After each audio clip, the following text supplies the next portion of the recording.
안녕하세요. 현박의 사진에게 53번째 시간입니다. 오늘 제가 준비한 주제는 사진이 가지고 있는 디테일을 찾아서 사진작가가 되는 쪽을 가시는 게 좋을지, 아니면 사진이 가지고 있는 감성, 이 갬성이라고 그러죠. 톤이나 색감을 보고 사진을 공부하셔서 사진작가의 길을 가시는 게 좋을지, 이 두 가지 중에 하나를 선택하라면 여러분은 어떤 걸 선택할까요? 라는 주제로 한번 이번 시간을 가져보도록 하겠습니다. 첫 번째, 디테일을 쫓는다라는 거는 물리적으로 카메라의 성능이 굉장히 뛰어나다라고 봐야 되거든요. 카메라가 가지고 있는 특징, 쉽게 얘기해 그 물리적인 기계의 특징이잖아요. 이 기계가 가지고 있는 화소가 많아야 그만큼 디테일한 사진을 찍을 수 있고, 그 디테일 안 속에 우리가 보지 못하는 세계를 볼 수 있는 거죠. 요즘 광고를 보면 1억만 화소다라고 해가지고 주변의 풍경을 찍었는데 저 멀리 있는 사람의 디테일까지 보잖아요. 저 멀리 사람이 사진을 찍고 있는 모습. 이런 것들 자체가 우리 눈으로 보지 못하는 세상까지 이 카메라의 렌즈를 통해서 그 세상을 보여주는 거죠. 하지만 단점은 가격이 굉장히 비싸다는 거고요. 이 카메라 장비 자체의 규모, 사이즈가 점점 커진다는 거죠. 왜냐? 많은 양의 인포메이션, 정보를 가지고 있으려면 그 사진기 자체가 커야 되고, 그리고 렌즈도 클수록 그 많은 빛들을 조금 더 많이 담을 테고, 그 색 정보가 많아야 그만큼 더 디테일한 사진을 얻을 수가 있으니까요. 우리가 보지 못하는 세상을 본다는 거는 카메라가 가지고 있는 가장 창의적인 세상이거든요. 보여줄 수 있어 라고 얘기하는 부분에서 이 디테일이라는 것들은 내가 가지고 있는 눈보다 이 카메라의 성능이 훨씬 더 뛰어나야 되기 때문에 그렇고, 두 번째로 빠른 셔터 스피드를 필요로 하는 디테일도 있을 거 아니에요. 오토바이를 찍는다든지, 아니면 레이싱한 자동차를 찍는다든지, 아니면 내셔널 지오그래퍼처럼 빨리 달리는 동물들이나 날아다니는 새를 찍는다든지, 뭐 여러 가지 면에서 빠른 속도의 셔터 스피드를 필요로 하면서도 굉장히 디테일한 사진, 찰나의 순간을 찍는데 하나도 흔들림 없이 찍으려면 그만큼 카메라가 가지고 있는 성능도 좋아야 되지만 멀리 있는 물체를 찍어야 되잖아요. 그만큼 망원 렌즈가 필요한 거고, 그 망원 렌즈 자체는 아무래도 렌즈들이 많다 보니까 길고 두껍고 크죠. 이래서 스포츠 기자들 보면 굉장히 대부분 카메라는 뭐 작지만 실제 보면 크기도 하지만 나름대로 렌즈가 훨씬 더 크잖아요. 이런 것들만 봐도 체력적으로나 체격적인 조건이 좀 큰 사람이 더 유리하다는 거죠. 이런 면에서 여성 유저들에게는 조금 불리한 부분이, 디테일이라든지 아니면 규모적인 사진을 찍을 때는 장비의 사이즈들이 너무 크다 보니까 그만큼 이 사진에 접근하는 게 물리적으로, 체력적으로, 체격적으로 많이 힘드신 부분이에요. 여기서 재밌는 얘기 하나 해드릴게요. 제가 얼마 전에 여주국제사진전에 갔다 왔거든요. 제 작품도 있고 해서 개막식 날 갔는데, 거기서 만난 분들이 유병욱 총감독님, 그 다음에 한재훈 운영위원장님, 그리고 여타 다른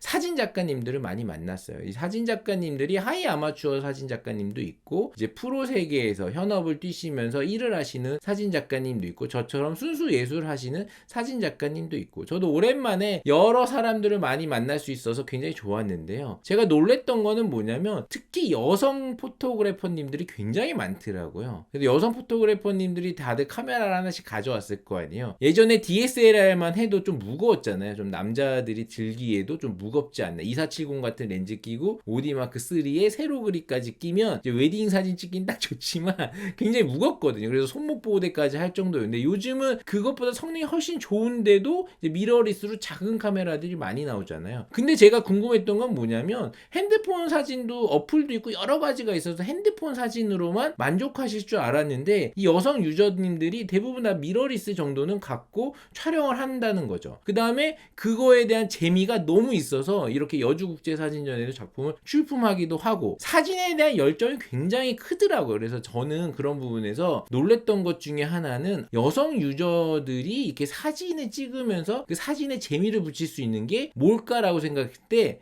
저는 톤이라고 생각을 했거든요. 톤. 이 톤이라는 게 어떻게 보면 이 필름 카메라에서부터 온 건데, 지금 저도 이제 필름 좀 배워보려고 다시 이 필름 카메라도 하나 사고, 그 다음에 일회용 카메라도 샀어요. 보면 이렇게 가볍고 굉장히 빠른 시간 동안 촬영을 할 수 있잖아요. 그렇게 가볍고 나름대로 작은 이미지를 만들지만 그 안에서 톤이라는 게 존재하기 때문에, 암시 같은 데 가면 디테일을 보는 게 아니라 우리가 톤을 보잖아요. 그리고 이런 일회용 카메라 같은 경우에도 렌즈 자체가 굉장히 허접한 플라스틱 렌즈인데, 이 렌즈로 찍어도 흑백이 가지고 있는 어떤 색감이나 톤 때문에 우리가 일회용 카메라를 사서 찍잖아요. 지금 이 일회용 카메라는 흑백 필름 일회용 카메라거든요. 그래서 저도 이런 생각이 들어요. 톤이라든지 아니면 색감이라는 것들이 어떻게 보면 제일 주관적일 수 있는 부분이잖아요. 디테일이라든지 아니면 카메라가 가지고 있는 화소라든지 이미지 센서의 역할이 더 큰 것들은 어떤 면에서는 슈퍼카 같은 거잖아요. 슈퍼카에 타서 이제 운전을 하는 것들이 사실 편하진 않죠. 왜냐하면 너무 무거운 장비에 대한 디테일이 너무 많잖아요. 이렇게 장비가 커진다는 거, 가격이 비싸진다라는 건 그만큼 다루기가 어렵기 때문에 데일리하게 타는 차는 아닐 거 아니에요. 그래서 저도 슈퍼카를 타보진 않았지만 카메라라고 하는 것들이 자동차 다음으로 전자장비에 속하기 때문에 세상에서 가장 비싼 가전제품이라는 딱지가 붙을 정도로, 그래서 사람들이 왜 이렇게 어려운 가전제품을 살까, 그런 장비를 살까라고 할 정도로 카메라 시장이라는 거는 판매자가 구매자한테 굉장히 디테일하게 쉽게 설명해 줄 수 있는 게 오히려 더 없거든요. 더 어렵게 만들어주고 그걸 힘들게 이해함으로 인해서 느끼는 카타르시스가 더 큰 영역이 바로 이 카메라 시장인데, 그만큼 가전제품처럼 편의성을 위하거나 아니면 손쉽게 알 수 있는 게 아니라 공부를 해야지만 이 카메라의 성능을 완벽히 다 이해할 수 있잖아요. 그래서 카메라에 관련된 유튜브님들이 설명을 막 하는 것들이 인기가 많은 게 자동차처럼 뭔가 하나하나 알아가는 재미가 있는 건데, 이 디테일이라는 거는 하나하나 알아간다라는 게 사실은 사진기가 가지고 있는 100%의 성능을 다 끄집어내서 촬영을 한다는 거거든요. 이런 부분에서 여러 사진 작가님들이 디지털 카메라를 이용해가지고 굉장히 높은 화소의 사진을 찍는 것들, 특히 중형 폼의 디지털 카메라 같은 경우에는 우리가 보지 못하는 그 디테일 속에 숨겨져 있는 세부적인 어떤 화소들까지도 다 이미지로 읽혀질 수 있다라는 게 약간 카메라가 가지고 있는 성능에 대한 카타르시스를 확실히 느낄 수 있게 하는 만족도를 이제 고객한테 파는 게 이제 카메라 회사의 정책이겠지만, 제가 얘기하고자 싶은 거는 이 브랜드가 가지고 있는 특징 중에 하나가 바로 톤도 있다라는 거죠. 어떤 성능적인 부분은, 기술적인 부분은 어떤 면에서는 정확하게 이미지에 대한 화소라든지 센서의 역할이 가장 크겠지만, 특히 렌즈의 역할도 크겠지만, 이 카메라가 가지고 있는 그 기능적이고 기술적인 면을 뺐을 때 표현할 수 있는 또 영역이 하나 있다면 그건 바로 톤이거나 색감이라는 거죠. 저도 이제 미드나잇 하와이라는 회사를 차려서 오랜 시간 동안 이제 하와이 스냅을 촬영했던 회사인데, 저희 회사에서 밀었던 색감은 블루톤이었거든요. 그래서 블루톤이 웜톤보단 차갑지만 그 톤을 좋아하는 고객님들은 저희 회사에 전화를 해서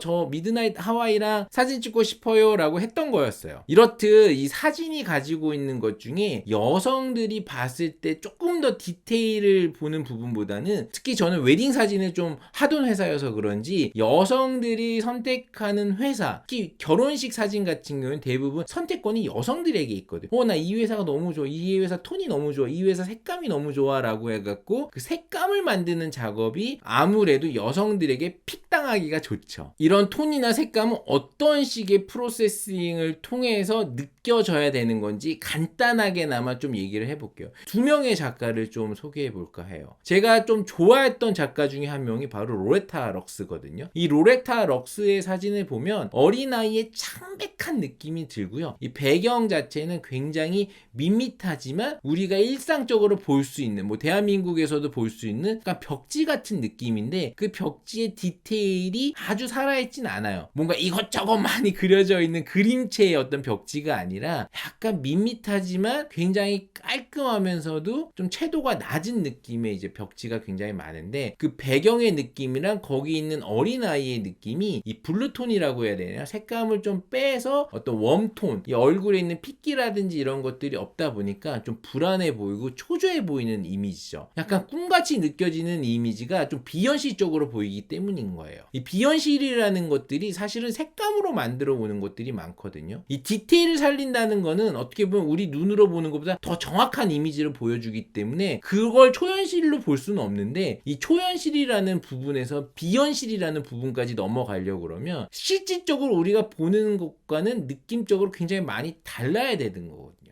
우리가 사실은 이 피부톤이라는 게 사람이 살아있는 톤과 사람이 죽어있는 톤이 있잖아요. 뭔가 이렇게 아이들이나 이런 친구들은 대부분 열이 많고 몸에서 땀이 많이 나기 때문에 붉은 톤이 많거든요. 근데 로레타 룩스의 사진에서는 얼굴에 핏기나 이런 것들이 없죠. 약간 좀 뭔가 이렇게 살아있지 않는 느낌까지, 그게 어른이 되기까지를 준비하는 어린아이의 불안한 심리를 담았다라는 내용인데, 이런 부분에서 작가는 주제적으로 그런 어린아이의 뒷모습을 찍는다든지 정면을 찍었지만 아이들이 입은 옷부터 해갖고 배경까지 모든 것들을 다 세팅해가지고 계획적으로 내가 전해주려고 하는 사진의 이미지를 이 독일 작가는 비현실적인 색감을 통해 가지고 정해줬다고 저는 생각을 해요. 그래서 그 톤만 봐도요 굉장히 조금 비현실적인 느낌이지만 저는 이 작가의 작품이 너무 좋더라고요. 그래서 왜냐, 내가 만들 수 없을 정도로 좀 이 톤 자체가 가지고 있는 비현실적인 느낌을 이 톤이라든지 색감을 통해서 만들어낼 수 있는 능력을 저는 높게 볼 수밖에 없거든요. 그렇기 때문에 이 로레타 럭스의 사진을 저는 너무 좋아했었고요. 두 번째로 제가 좋아하는 작가, 바로 백승우 작가예요. 백승우 작가님 사진은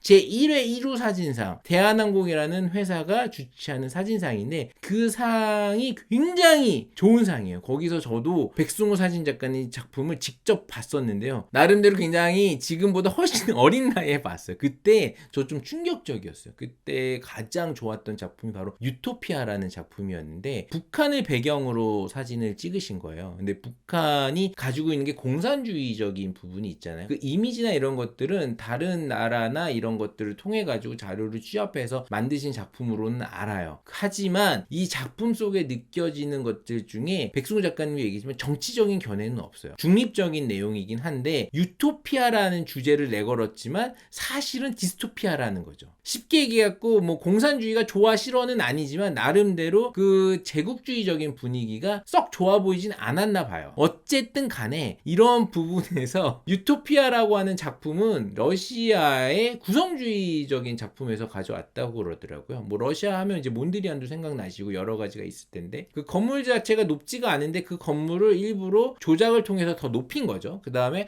배경이 가지고 있는 색감, 하늘이라든지 아니면 기본적인 자연적인 색감을 다 빼고 원색적인 색감을 넣죠. 하늘색을 빨간색으로 문드린다든지. 그래서 이런 부분에서 유토피아라는 주제를 담았지만 페어적으로 조금 폐쇄적으로 보일 수 있는 부분이 좀 이런 색감을 통해서 보여지는 부분이 굉장히 크거든요. 근데 건물은 약간 블랙 앤 화이트예요. 근데 그 하늘이 가지고 있는 주변의 색깔들은 하나의 색깔로 섞어가지고 그 색이랑 부딪히는 부분이 좀 동양화처럼 보일 수도 있고요. 좀 모던 아트처럼 보일 수도 있고 저는 너무너무 좋았거든요. 백승우 작가님 지금도 작품 활동하고 계시지만 그 당시의 작품은 정말 잊혀지지가 않아요. 백승우 작가님이 가지고 가는 사진은 디테일이 아니거든요. 디테일이 아니라 그 사진을 조작은 했지만 그 건물을 조작한 부분은 이미지를 조작한 부분이 되고 그 다음에 그 배경이라는 주변의 색감을 하나의 톤으로 바꿔버리는, 그리고 채도가 높지 않아요. 높아 보이지만 높지 않은 거죠. 원톤이기 때문에 높아 보이는 거지 시적으로 높은 빨간색을 썼다거나